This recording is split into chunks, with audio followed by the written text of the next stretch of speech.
여러분 안녕하십니까, 진성호입니다. 윤석열 대통령이 오늘 국민의힘 원외 당협위원장들 100여 명과 점심 식사를 했습니다. 자, 이 자리에 참석했던 원외 당협위원장들이 전한 이야기에 따르면 윤 대통령은 오늘 굉장히 단호한 태도를 보였다고 합니다. 최근 윤석열 대통령이 경사노위 위원장에 김문수 전 경기도지사를 임명했습니다. 또 저출산 고령화 사회위원회 부위원장에는 나경원 전 의원을 지명했습니다.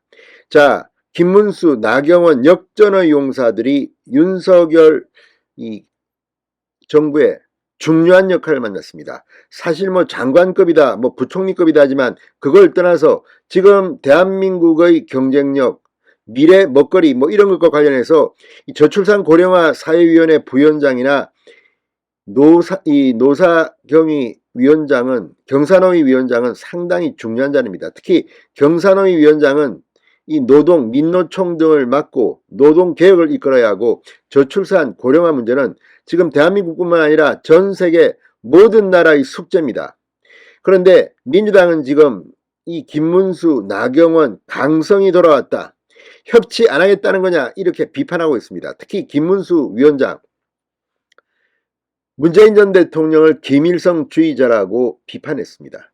과거의 말을 후회하지 않는다고 했습니다.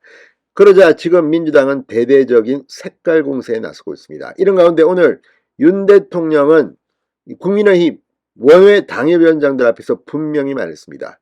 종북 주사파와 협치는 없다. 자, 윤 대통령의 오늘 모임은 안팎으로 상당히 주목을 받았습니다. 지금 이준석 리스크가 제거되면서 정진석 비대위원회는 순항을 시작했습니다. 그리고 지금 당협위원회 위원장 6, 70곳이 지금 사고지구당이라고 합니다. 새로 이 당무감사를 통해서 원외 당협위원장을 새로 지명하는 문제, 그리고 조기 전당대회가 이제는 힘들어졌기 때문에 1월, 2월이냐 아니면 4월이냐, 지금 전당대회 시기를 놓고도 논란이 되고 있습니다. 이런 가운데 윤석열 대통령이 취임 이후 처음으로 국민의힘의 원외 당협위원장을 만난 겁니다. 자, 국회의원 선거에는 낙선했지만 지구당 위원장입니다. 그동안 굉장히 고생을 했고, 또 어떤 경우는 이름만 걸고 활동하지 않는 사람도 있다고 합니다. 이런 분위기 속에서 윤 대통령이 오늘 100명이 넘는 당협위원장들을 모았습니다. 이 자리에는 원외 당협위원장인 나경원 위원장도 있었습니다. 자, 오늘 윤 대통령은 뭐라고 했을까요? 그리고 국민의힘 앞날은 어떻게 될까요? 지금 윤석열 대통령은 이 정진석 비대위원회가 꾸려진 후에도 이 윤석열 정부에 좀 중요한 힘이 되지 못하는 점에 대해서 안타까워했다는 전언이 있습니다. 지금부터 윤석열 정부와 국민의힘의 관계, 국민의힘 제발 좀 방해만 하지 말고 도와줘야 하는데, 국정감사에서는 그래도 국민의힘이 의원들을 통해서 노력하는 모습이 보이기도 했습니다. 윤 대통령과 국민의힘 원외 당협위원장들의 만남, 어떤 분위기였을까요? 진성호의 직설 시작합니다. 방송에 앞서 아직 진성호 방송에 구독자가 아니신 분은 붉은색 구독 버튼 눌러주십시오. 더 좋은 방송으로 보답하겠습니다. 자, 국민의힘 원외당협위원장들을 만난 오찬 자리에서 윤 대통령은 종북 주사파는 협치의 대상이 될 수 없다. 윤 대통령은 원외 당협위원장들을 동지들이라고 부르면서 목숨까지 바칠 각오로 대한민국을 위해 열심히 하겠다고 말했습니다. 자, 서울 용산구 국방컨벤션센터에서 열린 초청오찬 마무리 발언에서 윤석열 대통령은 최근 북한의 잇따른 무력도발과 관련해 종북 주사파는 반민주 반헌법 세력이다. 우리가 좌클릭을 할 수도 협치를 할 수도 있지만 종북 주사파는 협치의 대상이 아니다라고 말했습니다. 자, 윤 대통령은 취임 전으로 이념과 진영을 가리지 않는 협치를 강조해왔지만 자유, 인권 등 보편적 가치를 배척하는 세력과는 타협하지 않겠다는 의지를 분명히 비친 것으로 보입니다.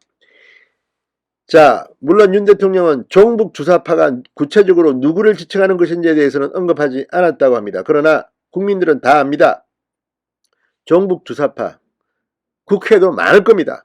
자, 오늘 오찬에 참석한 한 수도권 원외 당협위원장은 윤 대통령은 일을 하시면서 협치 문제와 관련해 자유민주주의 세력이라면 좌우가 다 있을 수 있으니 협치할 수 있다면서도 다만 반헌법, 대한민국 세력과는 싸우겠다고 말했다고 합니다. 자, 이 자리에는 원외 당협위원장 외에 국민의힘 지도부가 출동했습니다. 정진석 비대위원장, 주호영 원내대표, 성일종 정책위 의장, 박정아 수석 대변인 등 여야 지도부와 서울 동작을의 나경원, 인천 부평갑의 정유섭, 경기 남양주갑의 심장수, 전북 전업보창의 김항술, 제주 제주시갑의 김영진 등 100여 명의 원외 당협위원장이 빼곡히 참석했다고 합니다. 그리고 무려 1시간 20분 동안 진행됐다고 합니다. 분위기가 뜨거웠다고 합니다. 정진석 비대위원장은 새로운 각오로 심기 일전에서 윤석열 정부의 성공을 위해 모든 노력을 다하겠다고 말했고, 주호영 원내대표는 원외위원장들로부터 예산이든 정책이든 의견을 전달할 통로가 없다는 얘기를 많이 듣는다. 원외위원장들과 각종 사안을 수시로 논의하는 원내 부대표 채널을 만들겠다고 약속했습니다. 자, 오늘 윤 대통령은 이 동지들이라고 부르면서 격려의 뜻을 전하고 다양한 지역 민심을 청취했습니다. 원외당의 위원장들은 차기 총선 승리를 통해 윤석열 정부의 하반기 국정 동력을 확보하겠다고 입을 모았습니다. 윤 대통령은 목숨까지 바칠 각오로 열심히 하겠다고 화답했다고 합니다. 자, 아무튼 오늘 시종일관 화기애애했지만 이제부터 좀 이준석 리스크가 제거됐습니다. 이제 새로 국민의힘은 황골 탈퇴해야 합니다. 자, 어쨌든 여러가지 소통, 또 이 원외당의 위원장들의 발언 속에는 윤석열 정부가 할 아이디어도 상당히 많을 것이라고 생각합니다. 윤 대통령은 오늘 짧은 만남을 아쉬워하며 다음에는 넉넉하게 시간을 내서 저녁 만찬 자리를 준비하겠다고 약속하기도 했습니다. 자, 아무튼 오늘 윤석열 대통령이 국민의힘 원외 당협위원장을 만났습니다. 이 대통령실에서도 오늘 상당히 많은 사람들이 나왔습니다. 이 김대기 비서실장, 이진복 정무수석, 강성규 시민사회 수석, 전희경 정무 1비서관, 장경상 정무 2비서관 등이 함께 했습니다. 자, 어쨌든 이제 국민의힘은 국정감사가 이제 곧 끝납니다. 새로 시작한다는 각오로 전당대회를 통해 새로운 강력한 대표를 뽑고 이제 뚜벅뚜벅 걸어나가야 할 겁니다. 윤 대통령의 지지율 지금부터 시작입니다. 진성호의 직설이었습니다.